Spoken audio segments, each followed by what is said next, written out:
That's exactly what we're going to do. So this is Life Transformation Radio, and I am your host, Master Resilience Implementer, TEDx speaker, business positioning strategist, and international best-selling author, Sean Douglas. This show is currently heard in over 74 countries. So whether you're joining us for the first time or you've been listening to us for quite some time, I want to thank you to those who are listening from around the world. Life Transformation Radio is all about our transformation. Here, we tell the stories of why we're doing what we're doing.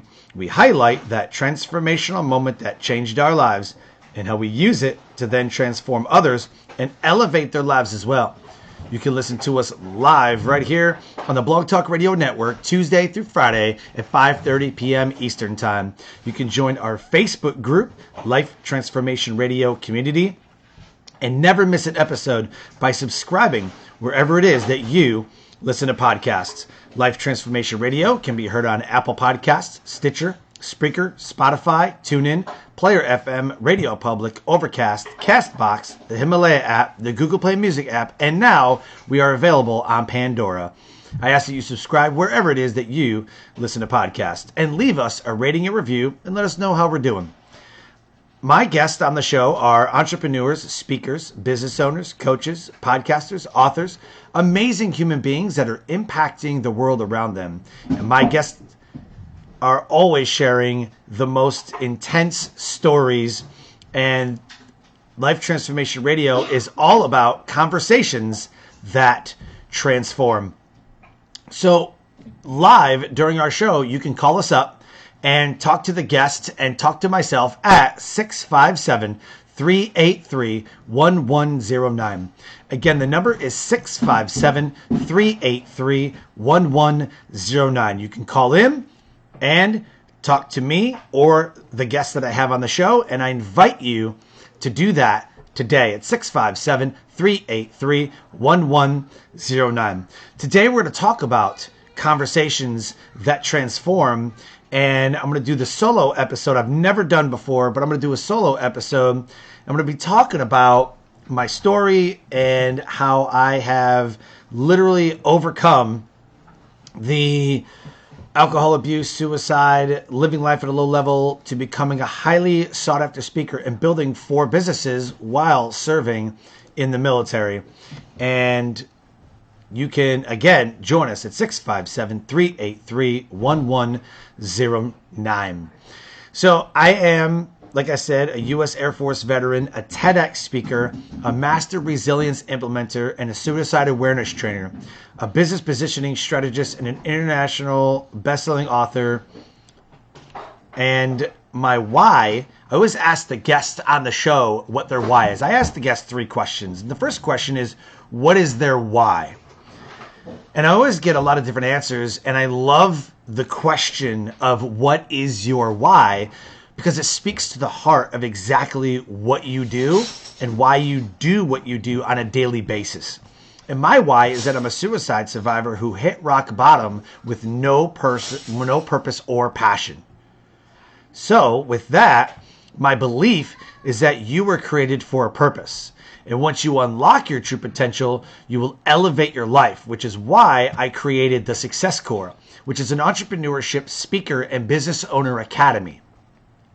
I believe so much in entrepreneurship and building a life that you want with a business rather than creating a business and a separate lifestyle. Your lifestyle and business have to coexist. And I strive so hard to make that happen. No matter what's standing in my way, no matter what is my day-to-day tasks that I have to perform or the barriers that block me, my goal is to create a lifestyle and a business that flourish together. And you have to have a support system for that. So in a highly interactive and engaging environment, utilizing online mentoring sessions and face-to-face workshops, I work with those entrepreneurs, speakers, and business owners to improve their positioning in the marketplace, which increases their profitability and decreases the anxiety and stress that they feel in their business so that their business can thrive. Considered an icon of influence in the new media space, I host this show, Life Transformation Radio, that has thousands of weekly listeners live in over 74 countries. And I want to thank every single listener who has ever left a review on the show, called into the show, took time out to listen to their show. I want to thank you so much for making this show a popular show listened to in over 74 countries. I also created in 2019 an affirmation and empowerment clothing line called LYB Clothing Inc. And LYB stands for Live Your Brand. And I believe so much in living your brand and representing your true self and living out your core values rather than living your life for someone else. Living in the reality of what other people think about you. It matters more what you think about you and how you value you more than what somebody else values you.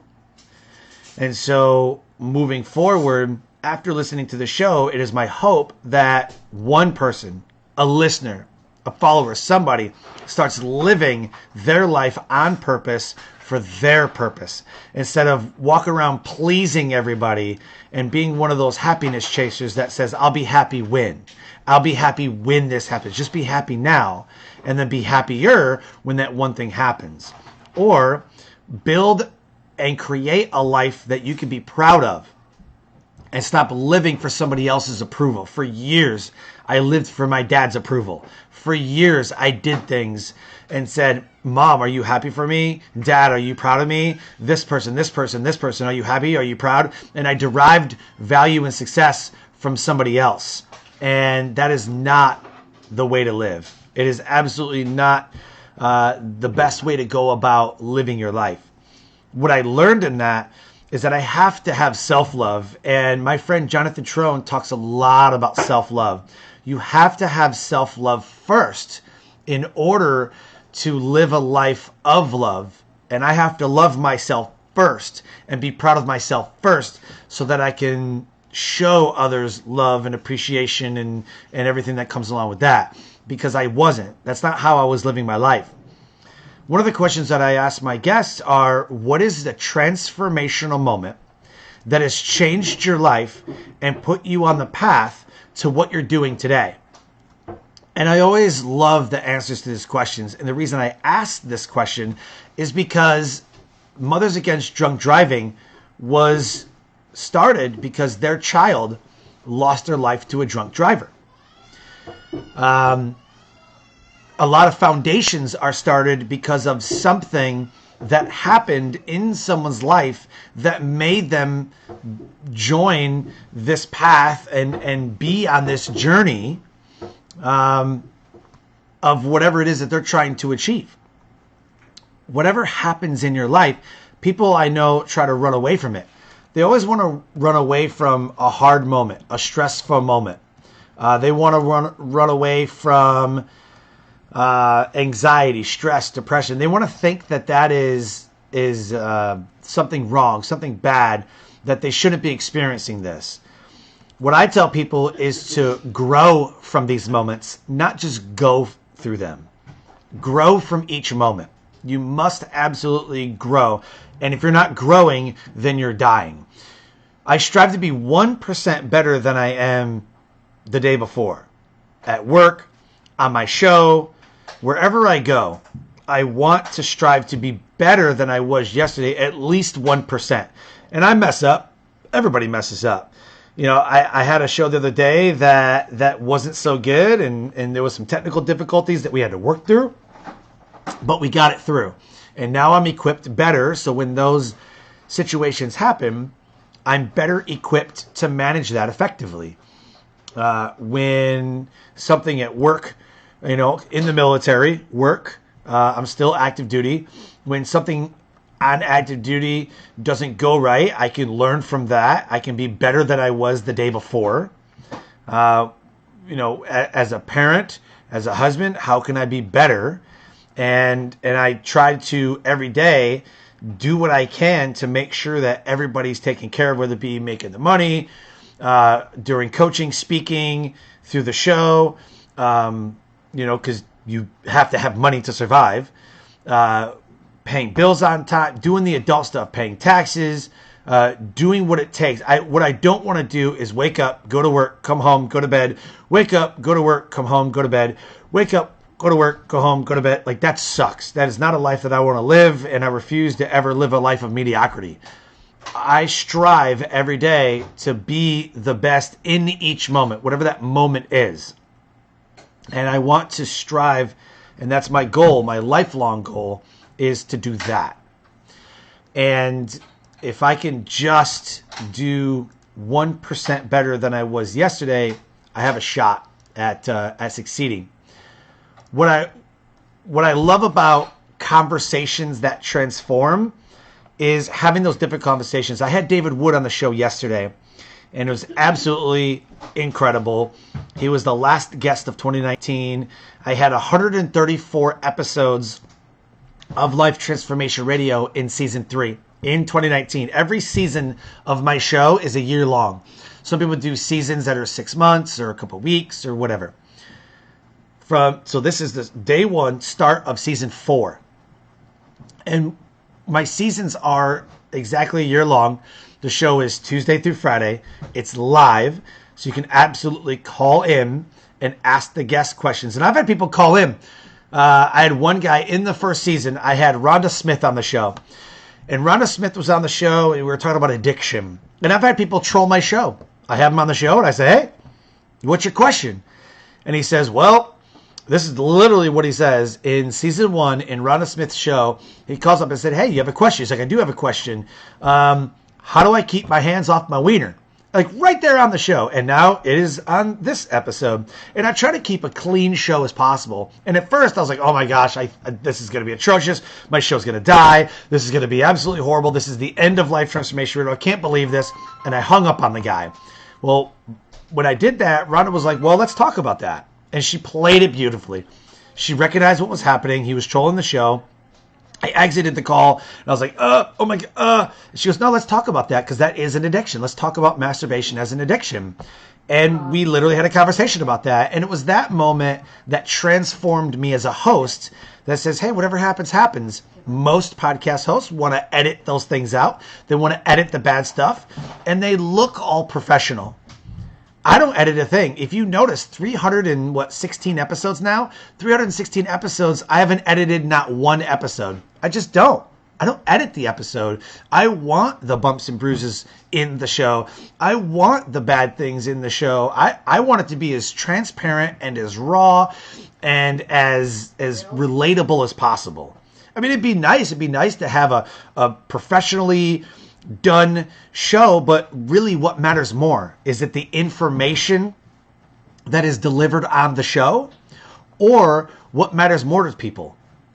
Is it the production value? I mean, yes, audio matters, and right now my audio equipment that I have is a laptop that has a Focusrite 2i2 mixer that is connected with the Heil PR40 microphone. I started out with an Audio-Technica 2020, which is not a dynamic microphone, but I can't think of the name right now. But it's anyway, it's a different kind of microphone. I can't think of the name right now, but it is an Audio-Technica 2020, and it picks up everything. You can literally hear a mouse farting in the next room over. Those condenser microphones, now I think of it, that I'm talking about it. Condenser microphones pick up every single thing. My kids are screaming upstairs, my microphone will hear it. The dynamic microphone allows the noise and everything to go straight through right here. So if I talked over there, you'd be able to hear me barely, which is beautiful because I have a loud family who doesn't know how to be quiet. And so I needed a dynamic microphone so it wouldn't pick up, 4 children, fighting or playing, or, one time my daughter was doing dishes and it was just loud. So I have a dynamic microphone, a Heil PR40, which is one of the best microphones you can get. I also have a Sennheiser microphone as a backup. And that is a dynamic microphone, and it sounds I would say the Sennheiser sounds probably better than the Heil PR40 mic, but I have the Sennheiser microphone, which is absolutely amazing as a backup. And that's my equipment. And I use Blog Talk Radio for my show over Libsyn and Podbean and Anchor and Buzzsprout and all the other ones, because I want a live radio feel for my show, because I want to go syndicated to FM stations with my show in 2020 and beyond. And I can have guests call into the show and talk to me, or I could have the listeners call in and talk to the guests and me on the show, which is amazing. And it gets me prepped for like AM, FM, whatever. So that's why I use Blog Talk Radio, for no other reason but so that I can have a live show and someone can call in and talk to me and the guests, just like they would on an FM show. Now, Spreaker allows you to do a live show, but you can't call in. You can just listen live, and it tells you when the show is live. But I love having a live show, and what I learned from Christopher Lochhead is that you must be different.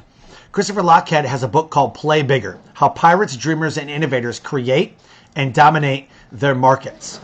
And what I absolutely love is that he talks about being different. And he has a podcast, a very popular podcast called Follow Your Different. And in that podcast, he talks about what it means to be different. Instead of competition marketing, telling you and everybody else in the world, how I'm better than a podcast, I tell you how I'm different. And different is what people grab onto. Different is what sets you apart from everybody else. And different is absolutely what will be the decision, the deciding factor, the decision that people make in order to do business with you. I mean, essentially, how are you different? And different sells. So Christopher Lochhead taught me that, and that's why I choose to have Blog Talk Radio as my podcast host and platform, because it is a live show that is repurposed into a podcast. Because I don't edit anything on the show, the guests get their show the same day they're on the show. I don't have to wait 2 weeks, a month, 3 months for the episode to air. It's already aired. And I get feedback immediately from people that have listened to the show, telling me like what they loved about the show, what they didn't like about the show. I even have a chat set up. I've just literally worked so hard at differentiating myself as a podcast host. And this is just one of the ways that I do it. So the transformational moments that we talk on the show, I love these. The transformational moments that we talk about on the show take hold in our lives more than you would suspect. And I'll give you an example. The transformational moment that happened to me was I was in my house on Christmas Eve of 2008. And I grew up in a rough, I had a rough childhood. My mom and dad divorced when I was probably first grade, second grade. My mom and dad divorced. My dad went into the Air Force, and then my mom remarried. From the time I was in second grade to the time that I was in seventh grade, I was physically abused, emotionally, mentally abused by my stepfather. My older sister was abused, but my younger sister was still kind of small. I don't remember her getting abused too much, but it was mostly me and my older sister and my mom. There'd be many weekends where we would come home from visitation with my dad. My dad got visitation like every other weekend, got a couple weeks in the summer. But we come home from a visitation weekend, and my mom would have a bruise on her face or on her arms, or she'd be in her room crying. And I just remember, my stepfather was just not a nice guy. He just wasn't approachable. We always tried to avoid him.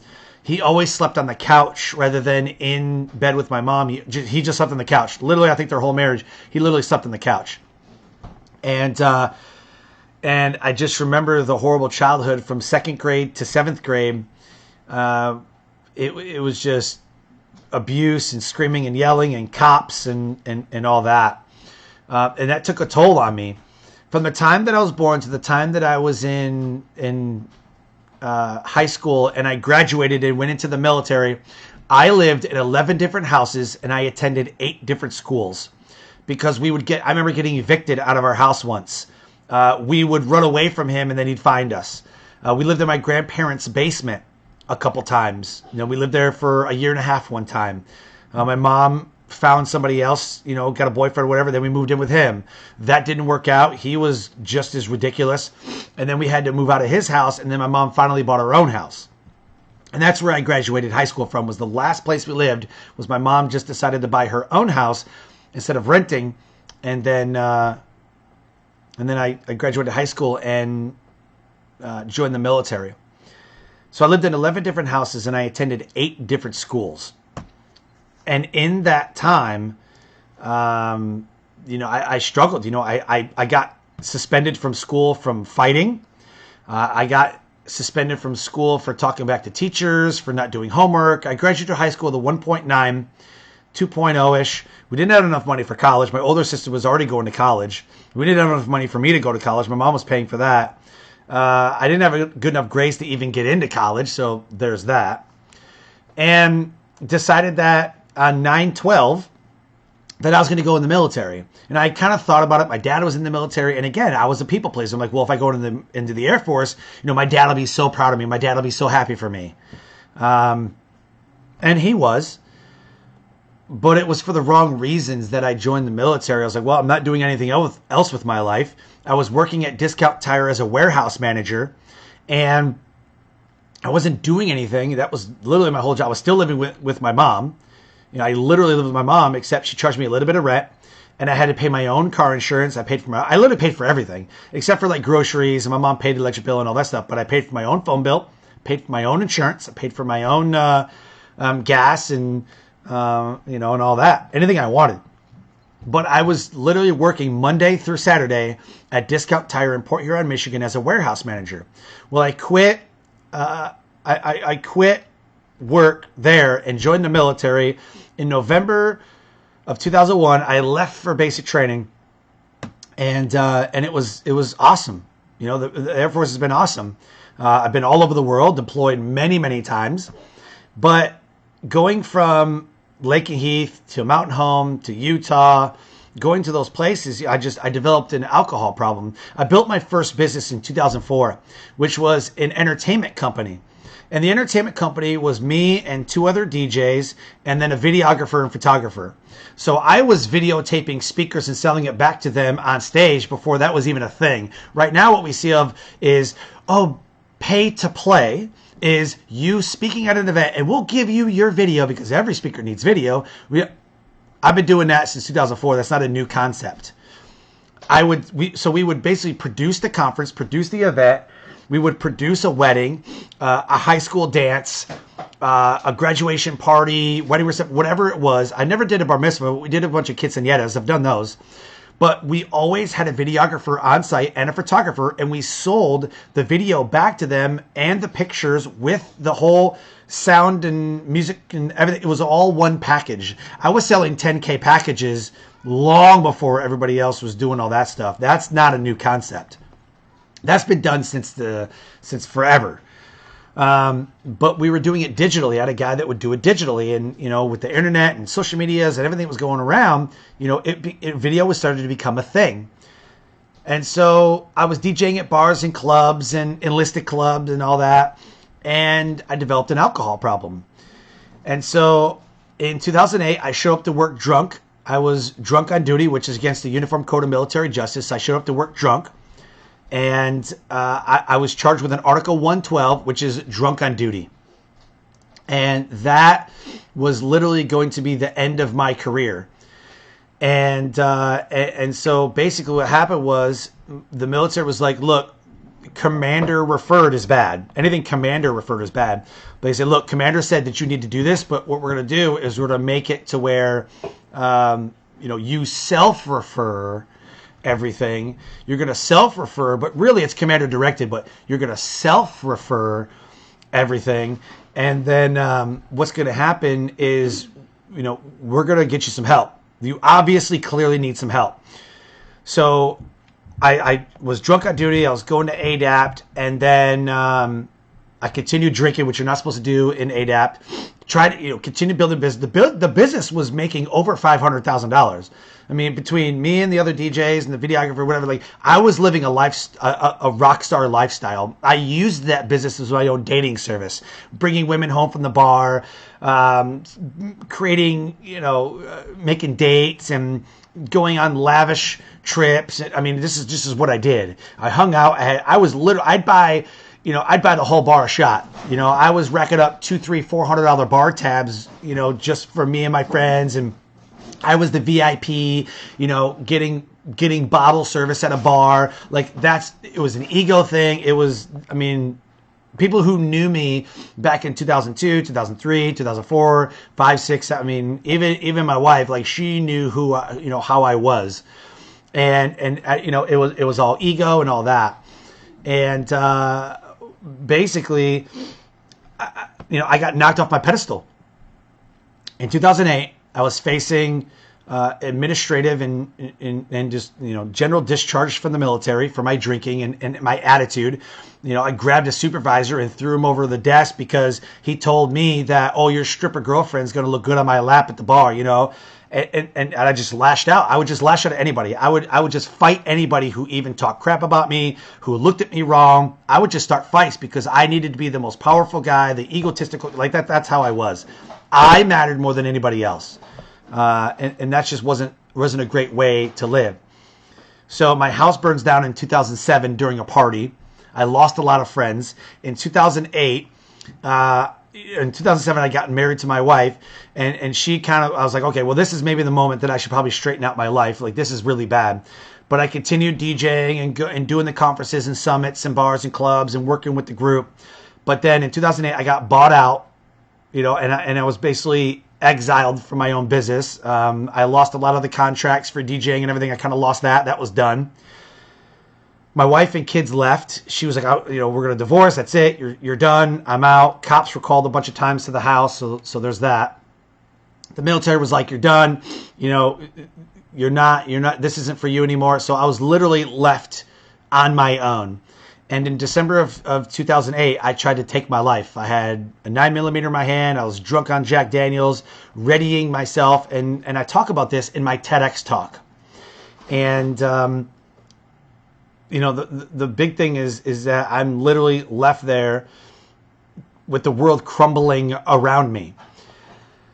Well, I got phone calls from people that I served with. I was getting phone calls from family. People were stopping by. They were checking on me, and they saved me, really. I was getting phone calls from my dad, who I don't have a relationship with.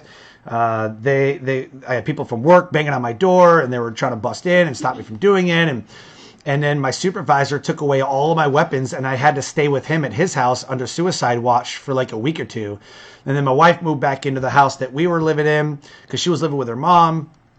And so I was staying with my supervisor. And at that point, it was like, okay, you need to get mental health counseling. You need to go to the chaplains. And I was anti-religion at that point.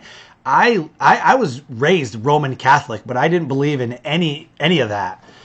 How can God love me so much, but then why am my life in shambles? Like, why, if I'm such a child of God and I'm supposed to be so amazing, why is my life in shambles? Why am I ready to take my life? Because I suck. Like, I'm a horrible person. And I had to learn that God remakes you inside of your brokenness. He has to break you in order to remake you. And I had to have that mess to have a message, and I had to have a test to have a testimony. God always gives you the testimony for you to tell everybody else about the good works that he creates for you. And that's what I learned. I hear people all the time that say, God will never give you more than you can handle. And I'm here to tell you, and I can prove it, that that's false. God will absolutely give you more than you can handle, and he will break you, and he will push you to the ground, and he will bury you, and he will give you your rock bottom to where you can't succeed. That's just the truth. God will always give you more than you can handle. Always. And there's a purpose to that. And the purpose to that is because he wants you to rely on him in the darkness to bring you out of that darkness. When you are in the dark night of the soul, he wants you to rely on him. He wants you to reach out to him. He wants you, he needs you to grab a hold of him, grab scripture, grab God and say, God, please freaking help me. That's the whole purpose. That's the point. He wants you to reach out to him in your dark night of the soul. It's those that don't reach out to him that end up taking their life. And I'm sobbing in tears and ugly crying and praying to God, like, please help me. God, I don't know what to do. It was that moment that he reached out and had people come and save me. He absolutely will put more on you than you can absolutely handle. Scripture says that God will not tempt you more than you can resist, which means that he will not put a beautiful woman in front of you and expect you not to be tempted. He won't put drugs and alcohol in front of you and not expect you to be tempted. He won't put money and fame and glory and ego in front of you and not expect you to be tempted. He will give you a way out. He does say that. He will give you a way out from you being tempted, but he does not say that he won't break you more than you can handle. He absolutely says that he will absolutely put more on you than you can handle. People get it twisted, and you got it twisted if you think that God's not going to break you and then remake you. He just says that he won't tempt you beyond what you can handle, which is true. So, there's a lot of temptation in life, but knowing that God is my Savior will allow me to not be tempted beyond what I can control. That, my friends, is what he promises. So here I am, 2009, getting counseling, getting help, doing everything I'm supposed to do. And then the unit that I was in closed down. And so in February and March, I put in to be a drill instructor by the recommendation of my leadership. I was done drinking. I was done smoking. I was getting counseling for childhood abuse, for a father that was never there for me, who literally told my mother that I have another family and I can't really, spend time with those other kids. I have another family to worry about. Literally told my mom that. That's what I dealt with. My uncles and aunts were the ones that were my dad. My grandfather, who passed away in 2013, was the one that showed me the things, as a man. My dad, when I was a kid, he was my little league coach, and he did everything with me. But it seemed like when he had another family, that's when we weren't important enough, and he just did his own thing with his own family and just left us, me and my two sisters, alone. That's what it seemed like to me. That was the perception. But I'm in 2009, getting counseling, getting help, and I got accepted to be a drill instructor. Which was that second part of that transformational moment. The second part of that transformational moment was I went down to Lackland Air Force Base in 2009, reconciled with the wife. She came down to be with me, and her and the kids, and I learned how to be a speaker, a trainer, a mentor, a coach. In those 4 years, from 2009 to 13, I learned what it meant to be a trainer, coach, and I loved it. This was my high. I was getting booked to speak at colleges, at high schools, at different military events. I was the MC. It was absolutely amazing. I had to go through that dark night of the soul of attempting to take my life. I had to have that. That had to happen in order for me to have a mess. Because I became a drill instructor and I learned how to be a speaker and trainer and mentor, I then learned how to tell my testimony. I learned how to tell my story. I then became a resilience trainer with the military and a suicide awareness trainer with the Air Force, and that gave me a platform to tell my story on. In 2015, I had thought about, well, maybe I should become a paid speaker because I was already speaking. I was hosting my own events. I did 4 resilience seminars every single year. We created on Seymour Johnson Air Force Base where I was stationed, we created an event called Storytellers. And Storytellers was where we had the airmen, the people stationed here, the military people, come and tell their story. And the whole premise was you never know who you're serving with. The whole premise was you never know what people are dealing with. You never know what people are carrying around with them. And if that's true, then why not tell their story? So we had pilots that ejected over the Balkans. We had what was his name? We had a guy who was shot in Columbine High School, and he was serving here at Seymour Johnson, and he was shot in Columbine High School. We had a father who lost his daughter during a routine dental exam. Whoever the person was, the story goes, whoever the person was that was numbing their gums left air in the needle and put air into that like when they shot her up with the numbing medication, there was some air, and that traveled her system, and then she died. She was 4 or 5 years old and she died. And now there's a foundation set up for people that have dealt with this. He set up a foundation in her name. And these are the stories that were told. And so I was hosting my own events, and I said, okay, this is it. In 2016, I wrote my first book called Decisions, The Power to Overcome Self-Defeating Behaviors. In 2017, I launched this show, Life Transformation Radio. I was speaking everywhere. I was speaking at Steve Olsher's event, New Media Summit. I was speaking at different podcast events like Outliers Podcast Festival with Ever Gonzalez. I was speaking at One Life Fully Lives with Christopher Lockhead and John Vroman and Hal Elrod and Tim Rode. And life was like, oh my, this is it. But think about how long it took though. In 2008, I went through that dark night of the soul. I attempted suicide. In 2009, I learned how to tell my story. I was a drill instructor, and I learned how to speak and learn how to be a trainer. I always say, let your mess be your message and the test be your testimony.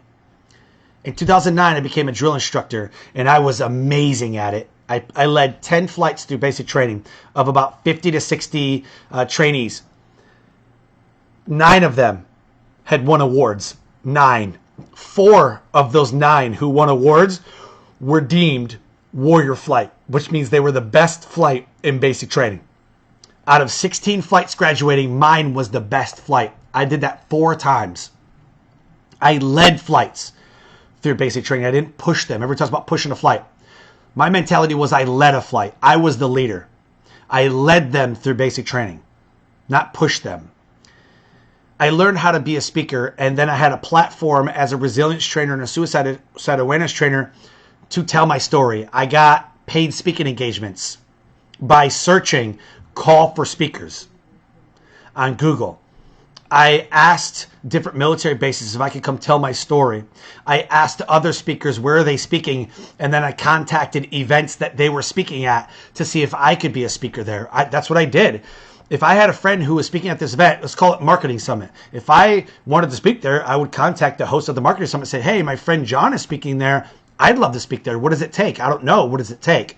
And that's how I learned in 2016 to be a paid speaker, was I looked at where other people were speaking at. I talked to the event planners. I said, what does it take to get on your stage? What do I got to do? I don't know. What do I got to do? They said, well, it's got to be these 1 through whatever 5 things.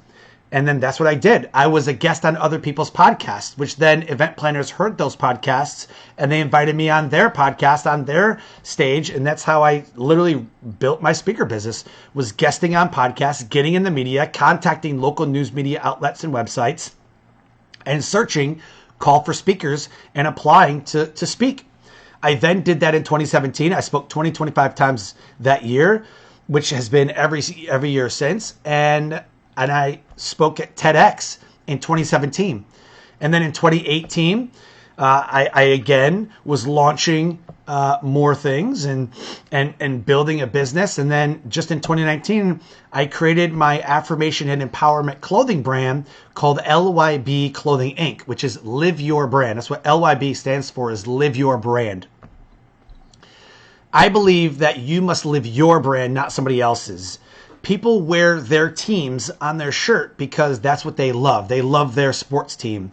People wear Abercrombie and The Buckle, whatever, Lucky Brand, whatever sold at The Buckle, Banana Republic, Aeropostale, American Eagle. They wear those brand of clothing not because they like them. It's because it shows status. It's because I'm somebody because I wear these clothes. Do you wear Guess jeans? Do you wear a certain brand of jeans that's $100 pair of jeans because somehow it makes you feel more important? Why wear an Armani suit when you could just wear a $20 suit, right?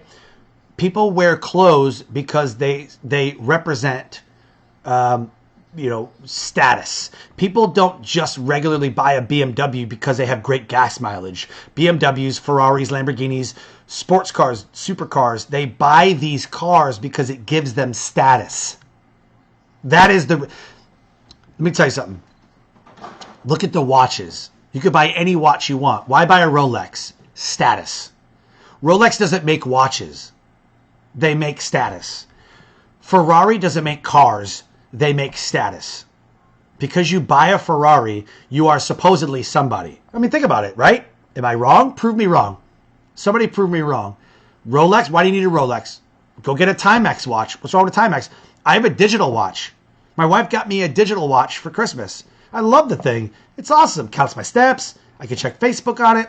I can make phone calls on it. Makes me look like a secret agent. It's awesome. Why do I need a Rolex? Unless I want to be thought of as somebody important. Let's just, that's what it is. I built LYB Clothing Inc., the affirmation and empowerment clothing brand for other people to believe in themselves, for other people to believe in what they're doing. And it's an affirmation and empowerment clothing line that empowers people to live their brand. Their brand is your core values. Whatever your core values is. And I sign off the show every time with live your brand.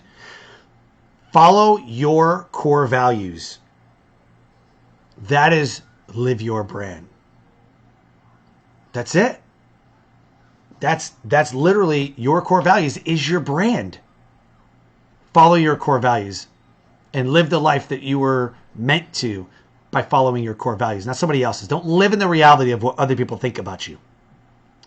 Live in the reality of what you think about you and love yourself. That's what I learned.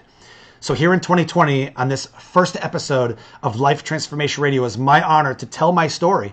And I'm not a success story. I battle every day. I literally battle every day.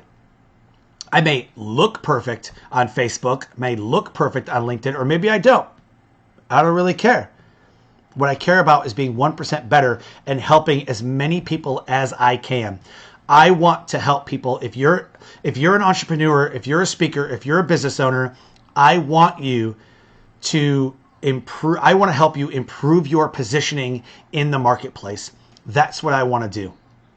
I want to help you get booked on stages, get booked on podcasts, market your book to number one, create, launch, and monetize your podcast, your book, your business, whatever. I love building businesses. And so if you want to get serious in 2020, I want to work with you. I want to help you. I want to get booked on as many stages as I can. I want to get booked on as many podcasts as I can because I believe that I can be of value to someone and support them. And that is my mission. That is my why. I want to support you and be of value to you everywhere I go. And with that, I want to conclude this episode. Thank you so much for listening to Life Transformation Radio. Subscribe wherever it is that you listen to podcasts. Leave us a rating and review and let us know how we're doing. And with that, I close the show by saying live your brand.